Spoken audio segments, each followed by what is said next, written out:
Hace un par de semanas, Manu Marlasca y Luis Rendueles nos contaban en este territorio negro y brutal el acoso y muerte de una niña, Lucía Alcaraz, que tenía 13 años y que sufrió bullying y acabó ahorcándose en su casa de Murcia. Saludo a Manu Marlasca y a Luis Rendueles. Muy buenas tardes. Hola. Hola, buenas tardes. El caso es que la policía no puede investigar ni detener a los que fueron los acosadores, porque es que eran dos menores de 14 años y ya saben que en España son inimputables. Por otra parte, sí puede comprobar la policía la actuación que tuvo el colegio, el instituto, donde Lucía sufrió todo ese acoso.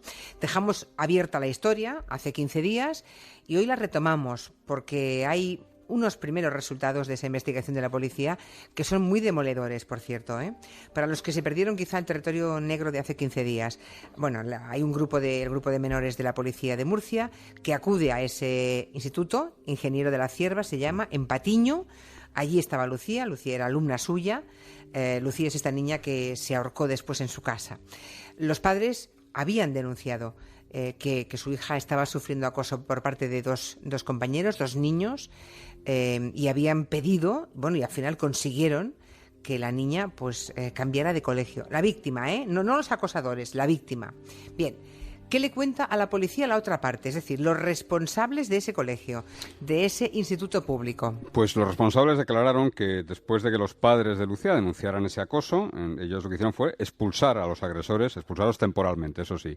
A uno durante 24 horas, durante un día, y a otro una semana de clases, es decir, 5 días. Y finalmente el colegio decidió o dictaminó que no había acoso, había sido, dijeron, un episodio puntual.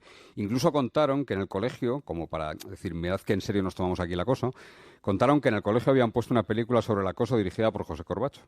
Pero la policía ha investigado a fondo la actuación del colegio y la policía ha encontrado lagunas, bastantes lagunas, según el sumario que hoy publicáis en Interview, por cierto.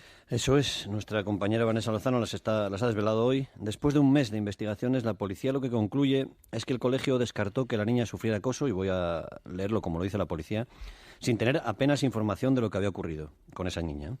Y afirma justo lo contrario que los responsables del colegio. Afirma que Lucía sufrió acoso y que la niña fue presuntamente víctima de un delito contra la integridad moral dentro del instituto. También, y es cierto que aquí empiezan a aparecer episodios por lo menos sorprendentes, según dice la propia policía, el colegio dio la documentación incompleta. En algunos casos se limitó a dar fotocopias, en otros sin la fecha que estaba elaborada esa documentación. En el expediente de Lucía, por ejemplo, no constaba la carta donde la cría anunciaba la intención de suicidarse, lo que sus padres le dijeron cuando se enteraron de la existencia de esta carta, los padres la pusieron en conocimiento del colegio. Bueno, pues no aparece en ningún lado. La policía expresa, y esto es serio, sus serias dudas sobre cuándo se escribieron algunos informes sobre el caso que se han entregado sin fecha. Pero esto realmente es muy grave. Vamos con la versión del colegio, ¿no? A ver, ¿qué ha dicho el colegio donde estaba esa niña que acabó suicidándose por acoso? ¿Qué dicen los responsables del instituto? Primero, la jefa de estudios recordaba la reunión con los padres de Lucía el pasado 20 de abril, cuando ellos le cuentan que su hija está sufriendo acoso. Recordaba también la denuncia contra 2 niños, los insultos, y afirmó a la policía que se había activado el protocolo, obligatorio por otra parte, de lucha contra el acoso escolar, pero que tras confeccionarlo dio como resultado que el asunto no era relevante. De forma que no se tuvo que informar a la Fiscalía de Menores de Murcia, ¿no? También contó la jefa de estudios que ofrecieron a Lucía cambiarse de clase y que al curso siguiente, la iban a dejar escoger el grupo de clase que quisiera, ¿no? Que Lucía era una niña muy brillante y que sus dos, agresores se metían también con otros niños y que no a todos les afectaba por igual. Bueno, hablamos de una niña que expresaba entonces ya por escrito, ya lo dijo que quería suicidarse, ¿no? Que hizo aquel cómic en el que el personaje de su cómic, que era también una niña, se suicidaba precisamente después de sufrir acoso por parte de varios monstruos que ella dibujó.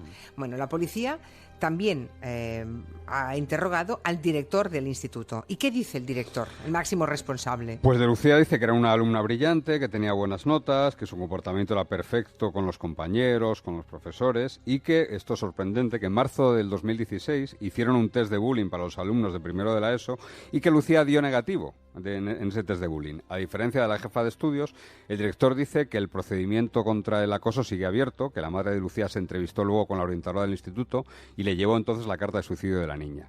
Lo cierto es que el protocolo contra el acoso debe activarse en 5 días. Si se rechaza, también debe explicarse por qué se hace en esos 5 días, que es el límite establecido. La policía escribe en sus informes que ni la jefa de estudios ni el director del instituto parecen conocer precisamente esa obligación a la que están sometidos todos los centros. Pues qué bien que ni el director ni la jefa de estudios sepan cuál es su obligación ante un caso de bullying. Bueno, ¿y la orientadora? Esa orientadora del colegio, ¿qué ha contado a la policía? La orientadora lo que dice es que ella no pidió protección por acoso a Lucía porque Lucía no tenía motes, no le habían puesto motes, porque no sufría agresiones físicas, porque no la acosaban a través de Internet. La llamaban, eso sí lo recuerda en su declaración ante la policía, gorda, fea, lechosa. Incluso después de conocer la carta de suicidio, la madre de la niña se la llevó personalmente a ella, a la orientadora. La orientadora decidió no pedir ayuda del equipo de convivencia y recomendó a la madre que la llevara a un psiquiatra. O sea, la niña quería suicidarse, le dijo a su madre que la llevara a un psiquiatra. No pensó que ella tenía nada... Bueno, y lo hicieron. Creo recordar que aquí nos contasteis que los padres sí que llevaron a la niña al psiquiatra.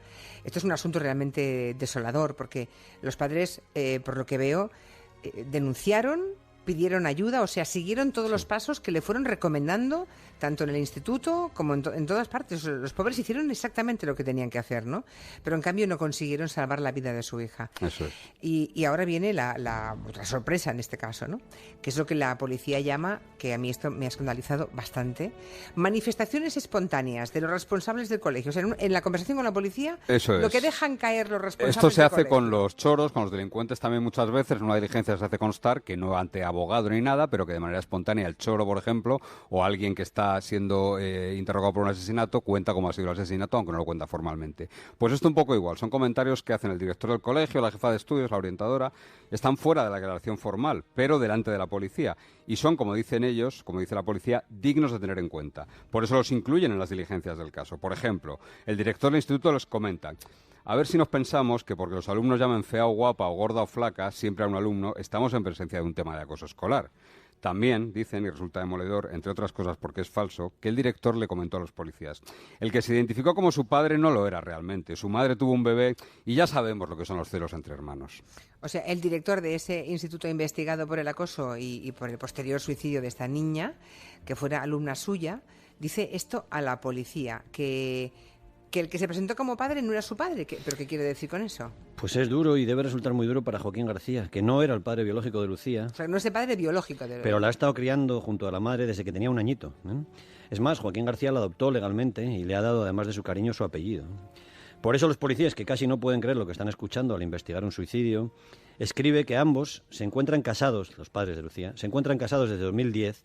Y también añaden: no entendemos cuál es la verdadera intención de estos comentarios, al no ser relevantes para los hechos. Claro. En cuanto a eso de que Lucía tenía un hermanito pequeño, un bebé, que ya se sabe cómo son los celos, algo que está incluido como dato en ese informe, subraya que había sido hija única hasta ese momento. Es sencillamente mentira, es falso. Lucía no tiene hermanos pequeños, su madre no tuvo ningún bebé, no había ningún celo, no había nada. O sea, de hecho se han quedado sin la única hija que tenían, vamos. Eso es. Pues se habrá enterado bien el director, ¿eh? En fin, esa es la fiabilidad de los datos que el colegio, su instituto, tenía sobre Lucía. Ustedes mismos pueden juzgar que su madre había tenido un bebé y que ella tenía celos. Bien, ni bebé ni nada. Que no había acoso y que el padre no era el padre biológico. Que, como dice la policía en el informe, y esto que tiene que ver con lo que estamos hablando, ¿no? Claro. La policía también ha descubierto algunas otras manifestaciones espontáneas curiosas en esa misma línea. Sí, en ese tono también, digamos, de aparente confianza, se expresa la jefa de estudios del instituto, ¿no? Ella repite delante de los policías que el padre de Lucía no es realmente su padre, que la madre tuvo un bebé, insiste en lo mismo, parece que era una especie de leyenda urbana en el colegio. También insiste en que lleva mucho tiempo en la docencia, a ella, la jefa de estudios, que lo ha hecho todo bien y que le parece mentira que esto, imaginamos que se refiere al suicidio de Lucía y a la investigación de la policía, me pase justo antes de jubilarme. La jefa de estudios también cuenta a los policías que Lucía acudía al colegio con el pelo teñido de verde últimamente y dice: los padres de la niña no dejan de decir mentiras. Yo soy catedrática de matemáticas y nadie me va a decir a mí que yo miento. Se ve que ser catedrático de matemáticas te exime de mentir, ¿no? Sí, bien, y de responsabilidad penal. Sí. Es tremendo. Y la orientadora del instituto también habla, creo, del color de pelo de Lucía, ¿no? La niña que luego se suicidó. Sí, cuenta a los policías que Lucía se tiñó el pelo, característica típica, dice ella, característica típica de una tribu urbana, los emotivos, entendido como góticos pijos. Yo le pregunté si se había convertido en miembro de los emo, me dijo que no, pero quiero que conste que nunca alguien de la tribu lo reconocería. La principal filosofía es la melancolía y la la tristeza, y existen algunos casos de estas tribus en las que ha llegado a haber suicidios colectivos de jóvenes miembros. Esto es lo que apunta la orientadora. Sí, orientadora dice esto. Sí, cuando le preguntan si es una experta en tribus y en esos comportamientos, ella habla de la Wikipedia y de Google y otro tipo de consultas. En fin, o sea, hablan de que el padre no es el padre, cuando lo importante es quien te cría y te da cariño, que tiene que ver aquí la biología. Hablan del color del pelo. O sea, hablan de cosas que no tienen nada que ver con lo que ocurrió en el instituto, que es el acoso, ¿no? El caso es que la policía habló con compañeros también, ¿no? Uh-huh. Compañeros de Lucía, con profesores, con otros alumnos. Sí, y la versión es muy diferente, es contradictoria con la que han dado los responsables del instituto, ¿eh? Pese a que se dice, por ejemplo, que no se vieron indicios de acoso, que no era importante, que era una cosa puntual, el colegio sí nombró a 3 alumnos como tutores de Lucía para acompañarla durante las clases y en algunos recreos. Los 3 chavales han declarado ante la policía. Uno de ellos dice que solo estuvo un día como tutor de Lucía, que la orientadora nunca le preguntó por ella. Otro recuerda que un día, mientras estaban en clase de música todos practicando, la orientadora entró en el aula y gritó: Lucía, ¿a ti quién te insulta? Joder. Qué barbaridad. Y hay otro episodio, diría que inquietante, que refleja la actitud de los responsables de colegio y que ocurre además durante una reunión con familiares. Sí, el tío de Lucía es quien lo cuenta. Cuenta que la jefa de estudios apareció en la reunión que se celebró días después del suicidio de Lucía, entró dando voces y gritando: aquí no hay acoso porque lo digo yo. La mujer la invitaron a salir amablemente de la reunión del colegio y el incidente lo corrobora, lo afirma, dice que es cierto el propio director del instituto. Con todos estos datos que hemos contado y con algunos más que están en el atestado, la policía concluye en sus informes que Lucía sufrió presuntamente acoso escolar y un delito contra la integridad moral. Ve contradicciones entre las declaraciones de los responsables del instituto y el resto de personas que fueron testigos de lo que estuvo ocurriendo y apunta que no parece que se hiciera lo necesario para investigar el acoso. Imaginen esos padres sabiendo, bueno, ahora lo saben, ¿no?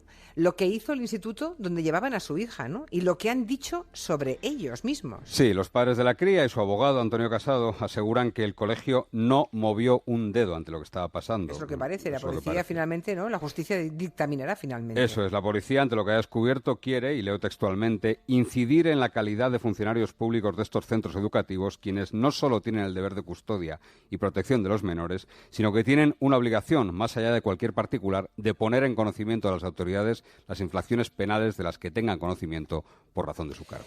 Y nos queda por hablar los 2 acosadores, ¿no? Los 2 excompañeros de Lucía, menores de 14 años, cuando ocurrió todo esto, bueno, que ocurrió hace pocos meses, pero y que no pueden ser acusados de nada precisamente porque tienen menos de 14 años. Sí, el informe de la policía recoge lo que ocurrió después del suicidio, después del 10 de enero.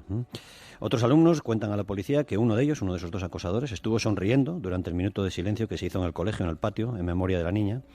También que iba comentando: la gente se va suicidando en Aljucer, que es el pueblo donde era Lucía.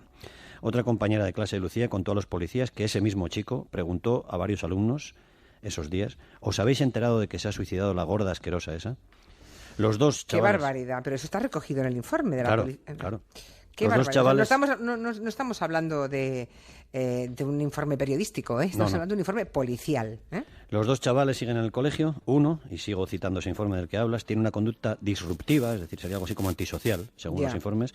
Fue criado por sus tíos, su padre ha pasado varias temporadas en prisión y él mismo fue identificado por la policía, era menor y no pudo ser detenido, cuando supuestamente el verano pasado cometió un delito de agresión sexual a una chica, ya tengo, en verano pasado, en Baleares. Y este año, 15 días después del suicidio de Lucía, ha sido identificado por un robo con fuerza.